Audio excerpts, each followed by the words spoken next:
basically getting back to the work ethic that you had shown pretty much up to Saturday night. Yeah, and also expecting more from yourself, which has been the emphasis from April the 12th. I still don't feel people expect enough from themselves on a daily basis. It's one thing to have a couple guys not going, but to have all 20 guys not going, except for Andrew Hammond, so I guess it's 19 guys, not going over a 2-game span, that's just completely unacceptable. And it says to me that people don't expect enough from themselves on a daily basis. So that's been another focus, that we need to start to expect more from ourselves on a daily basis. Right now, I think we're doing a nice job in the classroom, a decent job in the weight room, and then on the ice, you know, this is a total commitment. When you go to the classroom, it's 100%, and you expect that from yourself. Weight room, same thing. On the ice, same thing.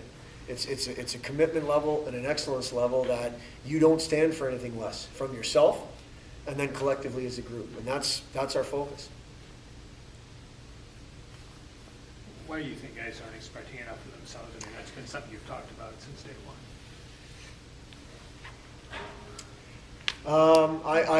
I want to say because maybe you get into a little bit of a funk when you don't have success over a period of time. The only guys that haven't been around are the 10 freshmen, and you usually expect them to kind of, when things go sideways, to look around and look for somebody to lead the way. That's when you look to your older guys to step up and say, this isn't good enough, and I'm going to do what I have to do to make it better.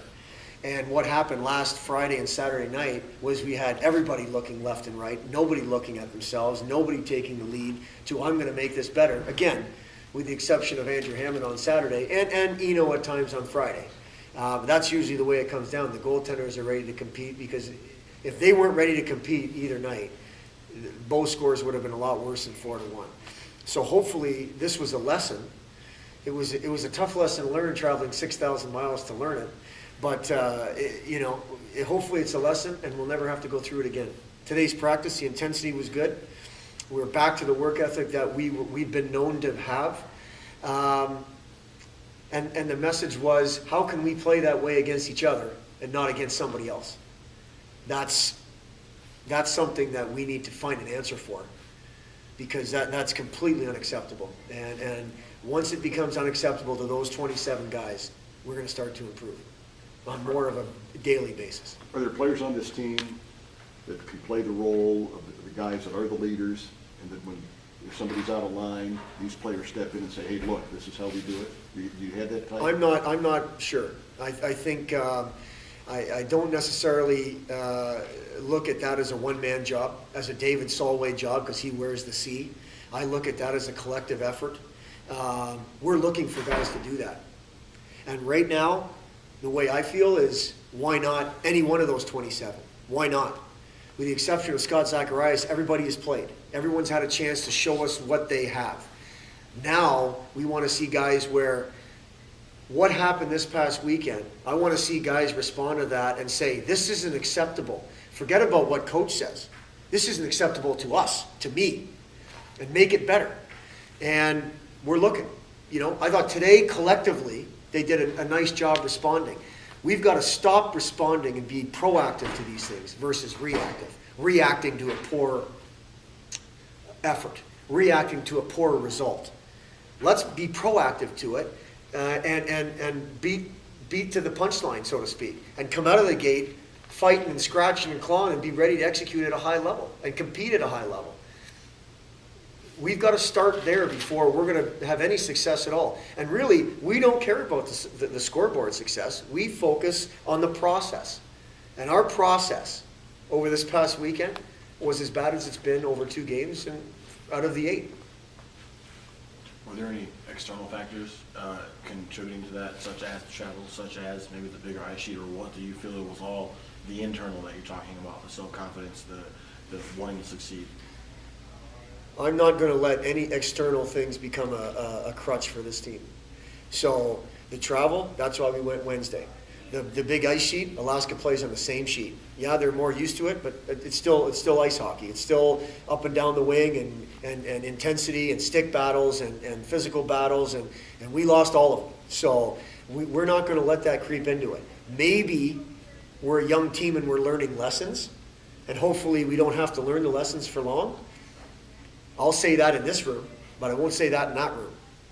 That's something that we should have learned our lesson at Clarkson on Friday night, and we responded well on Saturday. And then here we were again, another Friday night on the road where we didn't show up, ready to compete at a Division I hockey level. I mean, these are not talks we should be having. This is, at the very least, we should be ready to compete. When you put that Bowling Green jersey on, there better be a sense of pride that I am going to compete at a high level.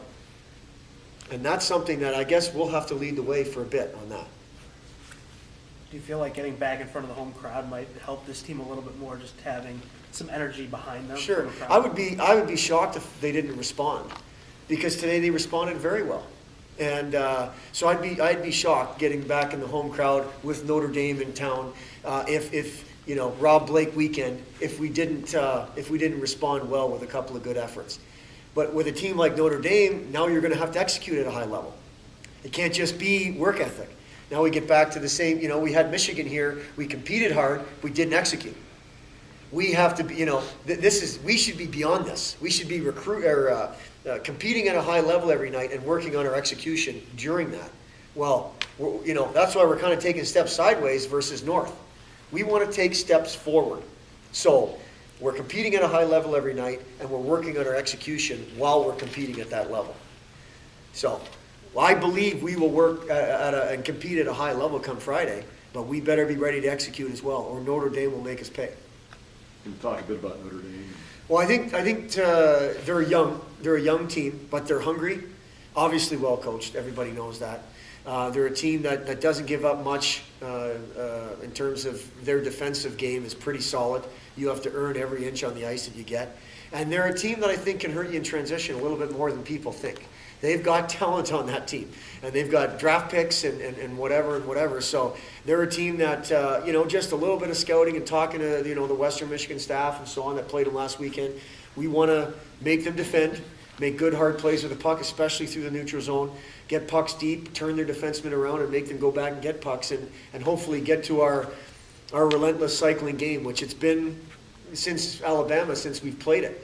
And hopefully we can do a job with our forecheck and get in on them and create mistakes on their part from that, and not turn over pucks in the neutral zone and have to back check all weekend long. And I do think, as always, and right now a hot topic with our team is special teams. It's going to come down to special teams again, and we have to do a better job of executing.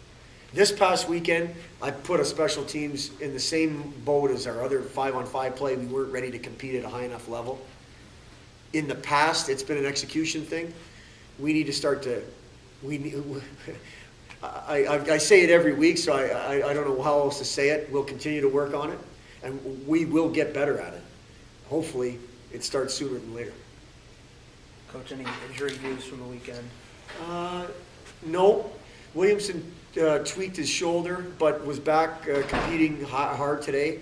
Yeah, that's it. That's it. We're pretty healthy. Anything else for Coach, guys? All right. Thank you.